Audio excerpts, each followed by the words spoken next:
Welcome to Nanak classes. दोस्तों, Nanak classes के YouTube channel पे आपका स्वागत है। और आज के इस राजस्थान जीके हमारे सवाल आपके जवाब की सीरीज नंबर टेस्ट का 10वां है ये। आज 10वां दिन और 10वां टेस्ट, प्रतिदिन 50 प्रश्नों के रोज लाइव टेस्ट शाम 8 बजे की इस क्लास में आप सभी विद्यार्थियों का स्वागत है। आशा करता हूँ आप सब अपने घरों पे अध्ययनरत होंगे, अपने परिवार के साथ कोविड-19 से बचते हुए सुरक्षित होंगे और मास्क का प्रयोग करते होंगे। जहां भी जहां जाते होंगे तो ध्यान रखिए, 2 गज दूरी, मास्क है जरूरी सबके पूर्ण, क्योंकि भाप की बार जो लहर आई है वो बहुत खतरनाक साबित हो रही है। तो जहां तक हो सके अपने परिवार, अपने सहपाठी और खुद को बचा कर रखिए और लगातार घर पर ही रहकर अध्ययनरत करते हुए इन टेस्ट सीरीज शाम 8 बजे, शाम 9 बजे और सुबह 7 बजे की क्लासें लगातार लेते रहे।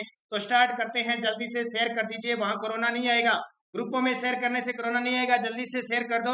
और लाइक करने से कोरोना आपके पास ही नहीं आएगा। तो लाइक कर दो, शेयर कर दो अपने दोस्तों में। चैनल पे नए हैं तो इसको सब्सक्राइब कर लो। और स्टार्ट कर रहे हैं आज की इस बेहतरीन क्लास में।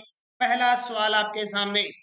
राजस्थान के एक शहर में पीले पत्थर की खान है, स्वर्ण नगरी किसको कहते हैं? इस पत्थर को भी इसी शहर के नाम से जाना जाता है, यानी स्वर्ण नगरी कहते हैं। वह कौन सी नगरी है? बहुत ही आसान सा क्वेश्चन स्टार्ट मैंने किया है। एक शहर में पीले पत्थर की खान है, सही जवाब क्या हो जाएगा? स्वर्ण नगरी। एक और है, पीले पत्थर है और सूर्य की किरण गिरती है ना वहां पे, तो ऐसा लगता है जैसे सोना है, इसलिए इसको स्वर्ण नगरी कहते हैं। उत्तर क्या हो जाएगा? जैसलमेर, पंखों की नगरी को। निम्नलिखित में से कौन सा एक सही नहीं है? क्या जावर की खान से शीशा जस्ता अयस्क निकलता है? बांसवाड़ा से मैग्नीज निकलता है? नागौर में जिप्सम निकलती है? बूंदी में गार्नेट निकलता है? कौन सा ऐसा है जो गलत है? अगर आपने खनिज का टॉपिक, हालांकि आज मैंने खनिज का टॉपिक अभी करवाया नहीं है, 2-3 टॉपिक खनिज है, पर्यटन है, परिवहन है, ये टॉपिक करवाऊंगा। आज शाम 9 बजे आपको राजस्थान के ऐतिहासिक युद्ध जो हुए हैं, बहुत खास, जो एग्जाम में पूछे थे, वो आज आपको मिलने वाली है। तो सही जवाब देखो, जावर के अंदर शीशा जस्ता होता है, बांसवाड़ा में मैग्नीज होता है, नागौर में जिप्सम होती है, लेकिन बूंदी में गार्नेट नहीं होती। ध्यान रखना, ये इसका असत्य हो जाएगा। जनकपुरा और सरवाड़ खाने किस खनिज के उत्पादन के लिए जानी जाती है? जनकपुरा और सरवाड़ खाने हर एक साल में पूरे राजस्थान के कोई ना कोई एग्जाम में पक्का आता है ये क्वेश्चन, किस खनिज के उत्पादन के लिए। और इस क्वेश्चन में कोई किंतु परंतु हिलाता ही नहीं है, सीधा सीधा दे देता है। तो किस खनिज के लिए प्रसिद्ध है? बेराइट्स, पाइराइट्स, तांबड़ा, पन्ना। तो सही जवाब हो जाएगा तांबड़ा। ये जनकपुरा टोंक में और सरवाड़ अजमेर में, ये 2 खाने तांबड़े के लिए प्रसिद्ध है। और राजस्थान में लगभग 99% तांबड़ा होता है, ध्यान रखना। अगला, जिप्सम और लिग्नाइट के प्रचुर भंडार वाले जिलों का क्रमशः सही सुमेलित युग्म कौन सा है? जिप्सम और लिग्नाइट के प्रचुर मात्रा में भंडार है। सही। क्रमशः का मतलब क्या होता है कि जो पहले दिया है उसके लिए पहला, बाद में दिया उसके लिए बाद में। सही सुमेलित युग्म कौन सा होगा? जिप्सम के लिए डूंगरपुर, लिग्नाइट के लिए भीलवाड़ा। जिप्सम के लिए बीकानेर, लिग्नाइट के लिए पाली। जिप्सम के लिए बीकानेर, लिग्नाइट के लिए बाड़मेर, बाड़मेर, नागौर। सही जवाब कौन सा होगा? आपके सामने है। तो इसका सही जवाब उत्तर हो जाएगा बीकानेर और बाड़मेर। इसका जिप्सम बीकानेर, बाड़मेर लिग्नाइट कोयले पर आधारित। गिरल बाड़मेर नाम सुना होगा आपने, ये ध्यान रखना किसी न किसी रूप से सम्मिलित है। मई 1947 को कालीबाई अपने अध्यापक को मुक्त करवाने के दौरान पुलिस की गोलियों द्वारा भून दी गई, वह किस जिले की है? और ये क्वेश्चन तो शायद ही आपका गलत होगा, क्योंकि कितनी बार मैं बता चुका और एग्जामिनर का भी पसंदीदा क्वेश्चन है ये। मई 1947 को कालीबाई भील बालिका 13 वर्ष की अपने अध्यापक सेगाबाई को मुक्त करवाने हेतु पुलिस की गोलियों द्वारा शहीद हो गई। उदयपुर, डूंगरपुर, बांसवाड़ा, जैसलमेर। कौन सा कांड? रास्तापाल कांड का संबंध है कालीबाई और डूंगरपुर से। डूंगरपुर की केप सागर झील के किनारे इनके स्मारक बने हुए, नाना भाई खाट और कालीबाई के। निम्नलिखित में से कौन सा नृत्य भीलों द्वारा होली पे किया जाता है? भील होली पे करते हैं। डांडिया, घेर, वालर, नेजा।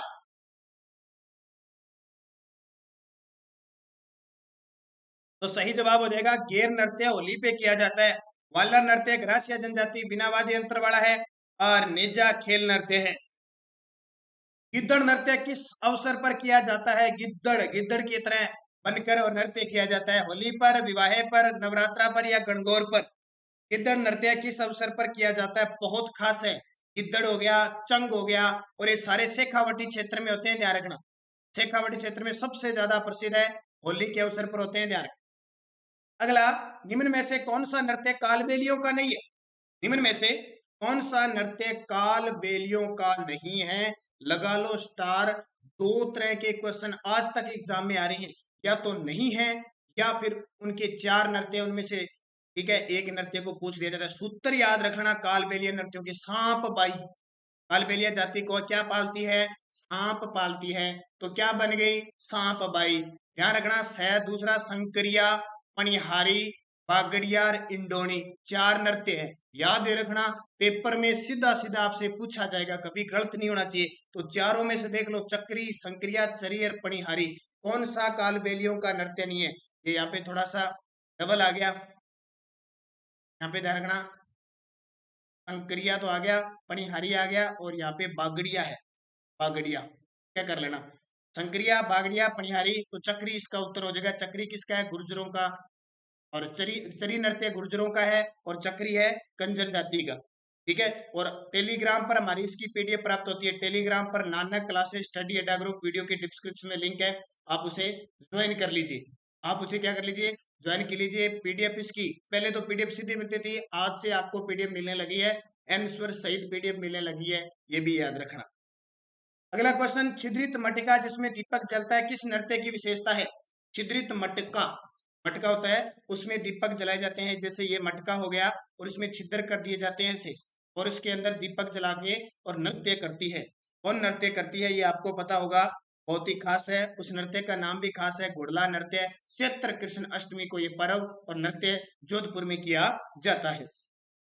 लांगुरिया नृत्य होते हैं श्रीनाथ जी के मंदिर में, केला देवी के नृत्य में, खाटू श्याम जी के नृत्य में, जीण माता के मंदिर में। लांगुरिया लंगूर की तरह नृत्य करते हैं, वो कहाँ करते हैं? तो सीधा सा पता ही आपको, केला देवी कालीसील नदी के किनारे, वहां लक्खी मेला लगता है, लांगुरिया गीत और नृत्य होते हैं। भीलों द्वारा विवाह के अवसर पर किया जाने वाला नृत्य। देखो, मैं अब एक कोशिश कर रहा हूँ इस टेस्ट में एक टॉपिक से संबंधित चार पांच क्वेश्चन लाता रहूं, ताकि बढ़िया तरीके से कंफ्यूज न हो। भीलों द्वारा विवाह के अवसर पर किया जाने वाला नृत्य, भील विवाह के अवसर पर कौन सा करते हैं? गौरी, गेर, हाथीमना या नेजा? तो हाथीमना नृत्य ये क्या करते हैं? विवाह पर करते हैं। और नेजा एक खेल नृत्य है। घेर आपको बता दिया, होली पे किया जाता है। बम्ब नृत्य कहाँ का प्रसिद्ध है? ये भी क्वेश्चन बहुत बार आता है, या तो सीधा आएगा बम्ब, या इसके साथ आएगा बम्ब रसिया। बम्ब रसिया नृत्य कहाँ का प्रसिद्ध है? अलवर भरतपुर का, जयपुर अजमेर का, जैसलमेर बाड़मेर का, उदयपुर सिरोही का? तो इसका सही जवाब क्या हो जाएगा? अलवर भरतपुर में बम्ब नृत्य प्रसिद्ध है। स्वतंत्रता संग्राम के दौरान निम्न में से कौन सी महिला जेल नहीं गई? इन चारों महिलाओं में से कौन सी महिला है वो स्वतंत्रता के दौरान जेल नहीं गई? अंजना देवी, नारायणी देवी, रत्ना शास्त्री, काली बाई? तो सीधा सा दिखाई दे रहा है, काली बाई रास्तापाल कांड में सही होती थी, जेल नहीं गई थी। रत्ना शास्त्री हिरालाल शास्त्री की पत्नी थी। और नारायणी देवी, नारायणी देवी जो आपके माणिक्यलाल वर्मा की थी। अंजना देवी जमुनालाल बजाज की पत्नी थी। ये अंजना देवी रामनारायण चौधरी की पत्नी थी, ठीक है। ये इनके पति थे, क्रांतिकारी थे इन सबके, तो उनके साथ ये जेल गई थी। कालीबाई इसका उत्तर हो जाएगा, ठीक है। अंजना देवी रामनारायण चौधरी की पत्नी थी, ध्यान रखना। जमुनालाल बजाज की तो, जमुनालाल बजाज की पत्नी नहीं थी, ध्यान रखना। अगला, ब्रजेश वस्त्र है पुरुषों का कमर से नीचे का वस्त्र, महिलाओं का घाघरा, महिलाओं की एक ओढ़नी, महिलाओं के गले का आभूषण। ब्रजेश वस्त्र है पुरुषों का कमर से नीचे का वस्त्र, महिलाओं का घाघरा, महिलाओं की एक ओढ़नी, महिलाओं के गले का आभूषण। ध्यान रखना, पुरुषों का कमर से नीचे का वस्त्र होता है, उसको ब्रजेश कहा जाता है। मारवाड़ में दामनी क्या है? ओढ़नी का प्रकार, कलात्मक जूतियां, एक राजस्व कर या सिंचाई करने का औजार? दामनी क्या चीज है? क्योंकि सिर्फ ध्यान रखना, ये जो हमारी क्लास है 8 बजे की, बार बार बता रहा हूँ, जो नए विद्यार्थी जुड़ते हैं, ये सिर्फ क्लास हमारे सवाल आपके जवाब, यानी आपको क्वेश्चन मिलता है और उसका उत्तर मिलेगा। 9 बजे की जो क्लास होती है उसमें पूरा एक टॉपिक से तथ्य दिए जाते हैं। जैसे आज 9 बजे आपको राजस्थान के ऐतिहासिक युद्धों की जानकारी मिलेगी पूरी डिटेल के साथ, ये अलग अलग है। और सुबह 7 बजे राजस्थान करंट अफेयर्स की क्लास आती है। तो ओढ़नी का एक प्रकार है मारवाड़ में दामनी। अगला, मेमंद आभूषण पहना जाता है। मेमंद आभूषण पहना जाता है सिर पर, कमर पर, भुजा पर या पैरों पर। मेमंद आभूषण कहाँ पहना जाता है? तो ध्यान रखना, मेमंद आभूषण हमेशा सिर पर पहना जाता है।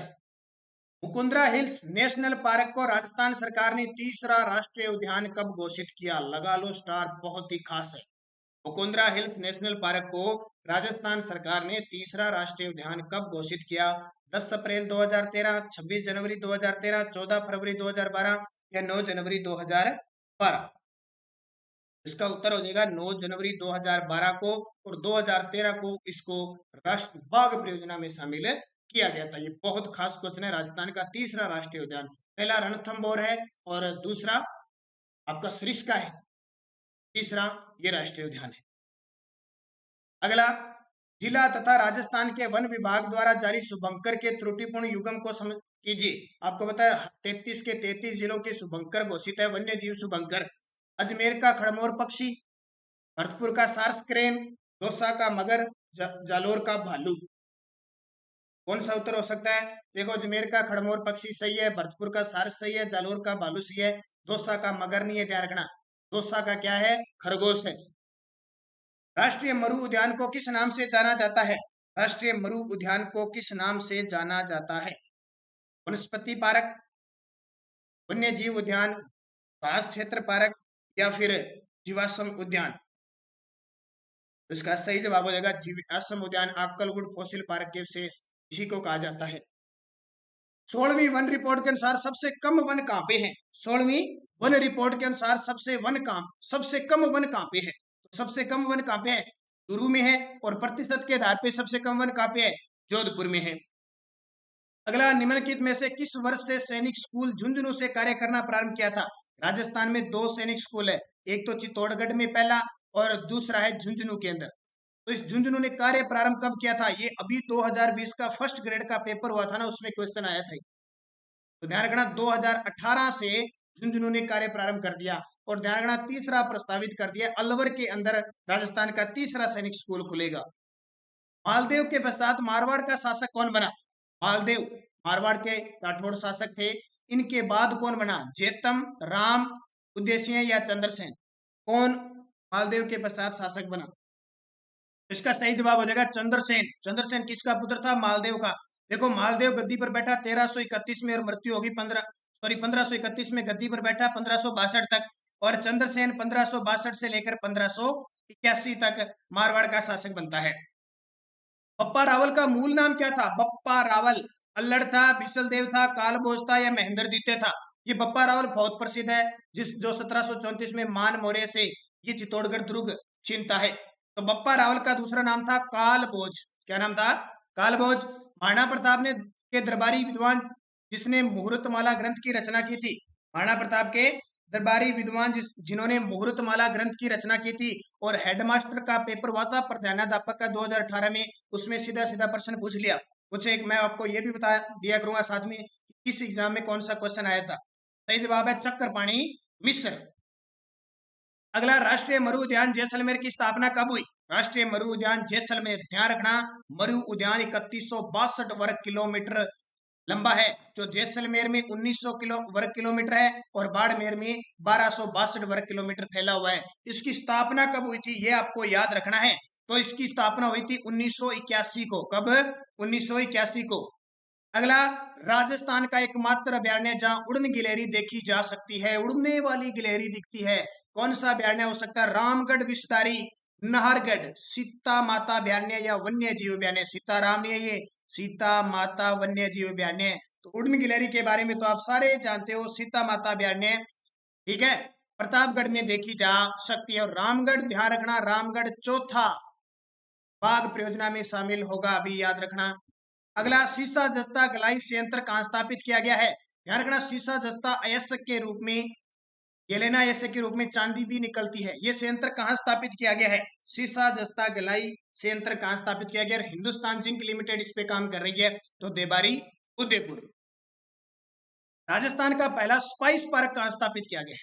राजस्थान का पहला स्पाइस पार्क, ये बहुत खास है। और आपको अगर किसी विद्यार्थी को पता है सुबह 7 बजे की करंट अफेयर्स की क्लास देखता है तो उसके लिए कोई मुश्किल नहीं है। और जो लगातार देख रहा है वो दूसरा स्पाइस पार्क भी मुझे बता देगा जो 2019 में स्थापित हुआ था, फरवरी 2019 में स्थापित हुआ था, वो भी बता देगा जो रोज अटेंड करता है क्लास।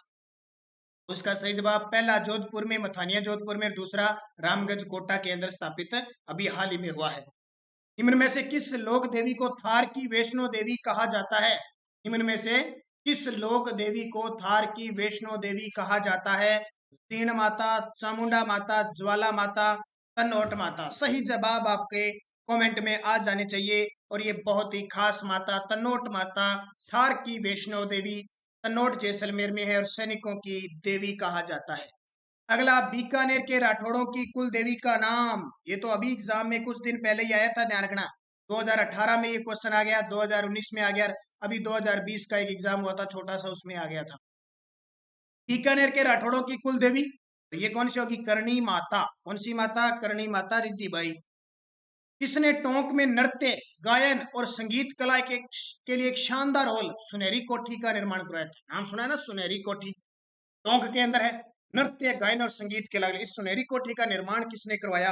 ये एग्जाम ध्यान रखना, पीओ 2018 में आया, जेल प्रेरी 2017 में आया, 2 बार एग्जाम में आ चुका है सुनहरी कोठी का निर्माता। तो नवाब मोहम्मद इब्राहिम अली खान था। नवाब मोहम्मद इब्राहिम अली खान इसका उत्तर। सलीम सिंह की हवेली और नथमल की हवेली कहाँ स्थित है? सलीम सिंह की हवेली, या इसको कहते हैं सालिम सिंह की हवेली। सालिम सिंह की हवेली और नथमल की हवेली तो पता ही है आपको कहाँ पे है। जल्दी से कमेंट करके बताओ सारे विद्यार्थी। और मैं फिर कह रहा हूँ, कोरोना लाइक करने से और शेयर करने से नहीं होता, घबराइए मत, तो लाइक जरूर कर दीजिए सारे विद्यार्थी। उत्तर हो जाएगा जैसलमेर। राज्य में सौर ऊर्जा चालित मिल्क चिलिंग प्लांट स्थित है। राज्य में सौर ऊर्जा चालित मिल्क चिलिंग प्लांट, आपको पता है ना 2024 तक राजस्थान सरकार का टारगेट है 30,000 मेगावाट के सौर ऊर्जा संयंत्र स्थापित करने। तो रोज सुबह 7 बजे की करंट अफेयर्स की क्लास देखा करो, बड़े शानदार क्वेश्चन होते हैं।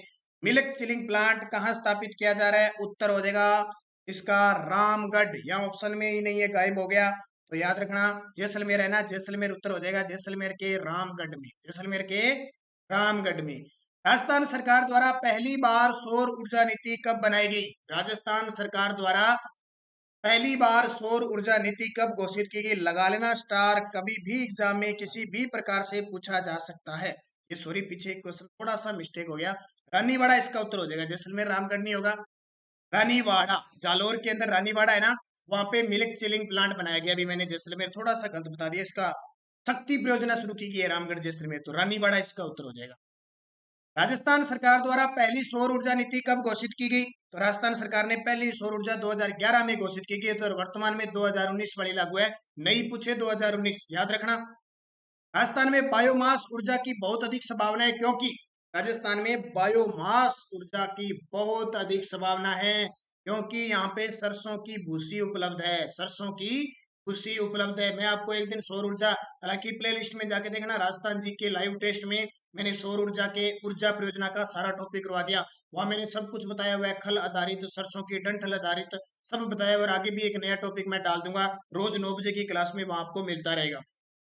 प्राकृतिक गैस पर आधारित शक्ति परियोजना स्थित है, इसका उत्तर होगा प्राकृतिक गैस पर आधारित। और यहाँ पर भी गायब हो गया ना, तो इसका उत्तर हो जाएगा, यहाँ नापा सर की जगह कर लेना रामगढ़, प्राकृतिक गैस पर आधारित रामगढ़ जैसलमेर। तो नापा सर की जगह क्या हो जाएगा? रामगढ़ जैसलमेर हो जाएगा। अगला, राजस्थानी भाषा में दुविधा और अलेखू हिटलर जैसे कथाओं के रचयिता है। राजस्थानी भाषा में दुविधा और अलेखू हिटलर जैसे कथाओं के रचनाकार कौन है? विजय दान दे, तो इसको राजस्थान का शेक्सपियर कहते हैं, विजी नाम से एक कविता लिखते थे। वीर विनोद नामक ग्रंथ के प्रेरणाता कौन है? वीर विनोद, ये तो जानते हो, वीर विनोद के ग्रंथ श्यामल दास। कौन है? श्यामल दास, जिनको उपाधि अंग्रेजों के द्वारा केसरी की उपाधि दी गई थी। बातारी फुलवारी नामक ग्रंथ के रचयिता कौन है? वही बातारी फुलवारी, विजय दान दे था। राजस्थान के शेक्सपियर राजस्थानी भाषा में लिखते थे। वह गांव जहां अडानी पावर राजस्थान लिमिटेड इकाई स्थापित है, वह गांव जहां अडानी पावर राजस्थान लिमिटेड इकाई स्थापित है, थुमली बाड़मेर, माही बांसवाड़ा, कवई बारा, अंता बारा। तो इसका उत्तर हो जाएगा कवई बारा के अंदर है। राज्य निर्वाचन आयुक्त का कार्यकाल कितना होता है? राज्य निर्वाचन आयुक्त होता है, उसका कार्यकाल कितना होता है? ये पूरा वीडियो मैंने आरपीएससी कॉलेज लेक्चरर के लिए दे दिया। तो 5 वर्ष या 65 वर्ष की आयु जो भी पहले हो जाएगा। संयुक्त वृहत राजस्थान कब अस्तित्व में आया? संयुक्त वृहत राजस्थान और राजस्थान के एकीकरण का इतना मैंने जबरदस्त आपको वीडियो दिया है, जिस विद्यार्थी ने देखा इस क्वेश्चन को गलत नहीं करेगा। उत्तर हो जाएगा तीसरा चरण था ये 18 अप्रैल 1948। जयपुर जिले के समीपवर्ती जिलों का समूह है। जयपुर जिले के समीपवर्ती जिलों का समूह। अब जयपुर जिले के पास कौन कौन लगता है? ठीक है, पहले मैं आपको तस्वीर दिखा देता हूं अगर आपने नहीं देखी है तो। ये देखिए, ये जयपुर है। जयपुर के पास कौन कौन लग रहा है? सीकर लग रहा है, नागौर लग रहा है, अजमेर लग रहा है, टोंक लग रहा है, और ये देखिए ये सीमा यहाँ से नहीं टकरा रही है। इसके बाद ये करौली लग रहा है और ये अलवर लग रहा है। तो इसमें आप आंसर देख लीजिए। अलवर, दौसा, टोंक, नागौर, चूरू लगता है क्या? चूरू नहीं लगता। दौसा, सीकर, झुंझुनू, झुंझुनू नहीं लगता। दौसा, टोंक में ये नहीं लिखता। तो दौसा, सीकर, टोंक, अलवर इसका उत्तर हो जाएगा। अगला, पुरास्थल अहाड़ को किस वंश ने अपनी राजधानी के रूप में अपनाया था? पुरास्थल जो अहाड़ है ये किसकी राजधानी थी? तो गुहिल वंश की थी और राजा अल्लट के द्वारा बनाई गई। जोधपुर के मेहरानगढ़ दुर्ग के संदर्भ में किसने लिखा कि इस दुर्ग का निर्माण देवताओं, परियों और फरिश्तों के द्वारा हुआ? मेहरानगढ़ दुर्ग के बारे में किसने लिखा कि इस दुर्ग का निर्माण देवताओं, परियों और फरिश्तों ने करवाया था? तो इसका उत्तर हो जाएगा किसने? लॉर्ड किपलिंग ने कहा था। किसने? लॉर्ड किपलिंग ने। इस मंदिर को सपनों से बना मंदिर कहा जाता है? सपनों से बना मंदिर कहा जाता है। जगदीश मंदिर उदयपुर वाले को कहा जाता है। अलवर की मूसी रानी की छतरी का निर्माण किसने करवाया था? मूसी महारानी की छतरी जो 80 खंभों की छतरी बनी हुई है अलवर में, ये विनय सिंह के द्वारा बनाई गई। जयपुर नगर में मोतीलाल दिवस कब मनाया गया? जयपुर नगर में मोतीलाल दिवस कब मनाया गया? ये इंपॉर्टेंट है आपके लिए। तो 5 अप्रैल 1931 को जयपुर में मोतीलाल दिवस मनाया गया। स्वामी दयानंद सरस्वती ने किस महल में अपने उपदेश जसवंत सिंह को सुनाए थे? तो राई का बाग पैलेस है, राई का बाग पैलेस जोधपुर में। और स्वामी विवेकानंद ने कहाँ सुनाए थे? खेतरी महल में रुके थे, झुंझुनू में। ध्यान रखना। पंचायतों के सभी स्तरों पर महिलाओं के लिए कितने पद आरक्षित है? ये क्वेश्चन है, देखते हैं कितने जवाब देते हैं इस कमेंट में, और इस क्वेश्चन को किस प्रकार देखते हैं, मैं देखता हूँ कितने जवाब दे पाते हैं। यानी 1/3, 1/2, 2/3, 1/4। पंचायतों में सभी स्तरों पर महिलाओं के लिए कितने पद आरक्षित है? बहुत सारे विद्यार्थी इसका 33% उत्तर देंगे और बहुत सारे विद्यार्थी इसका 50% उत्तर देंगे। उत्तर हो जाएगा इसका 1/3, 1/3 है। ध्यान रखना, राजस्थान में 50% है। यहाँ जब पूछ ले पंचायतों में, पूरे देश की बात कर रहा है, पूरे देश में 33% या 1/3, लेकिन हमारे राजस्थान में 50% है, ये याद रखना। ये क्वेश्चन आपके 50 हो गए। कितने सही हुए मुझे जरूर कमेंट करके बताना और वीडियो को लाइक शेयर करना। आज शाम 9 बजे आपको राजस्थान के ऐतिहासिक युद्धों का बेहतरीन वीडियो मिलने वाला है, तो तैयार रहिए। धन्यवाद। जय हिंद, जय भारत। और सभी वीडियो को लाइक शेयर कीजिए।